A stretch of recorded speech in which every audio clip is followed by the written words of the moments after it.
मुलगा होता. त्याच्या आई संग तो राहत होता. त्याला शाळेत टाकलं. तो एक दिवस पेन्सिल चोरून आणली. त्याच्या आईला त्याने दाखवलं.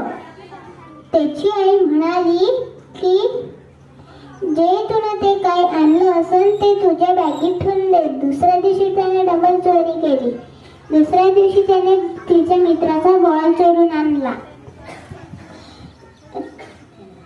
त्याच्या आईला दाखवलं.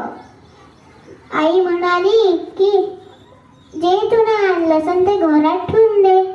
मग तो असा मोठा चोर झाला. तो एक दिवस बँकेत गेला आणि पैसे चोरले. तो पोलिसाच्या हातात लागला. पोलिसाने त्याच्या जेलमध्ये टाकलं. पोलिसाने विचारलं का तुझी शेवटची इच्छा काय आहे. त्याला फाशीची शिक्षा होणार होती. पोलिसाने विचारलं तुझी शेवटची इच्छा काय. मी माझ्या आईला भेटतो. त्याच्या आईला बोलून आणलं. त्याच्या आईचा मुलगा काय म्हणे त्याच्या आईच्या कानात काहीतरी सांगतो. मुलगा आईच्या कानाजवळ गेला. मुलाने आईचा कान तोडून टाकला.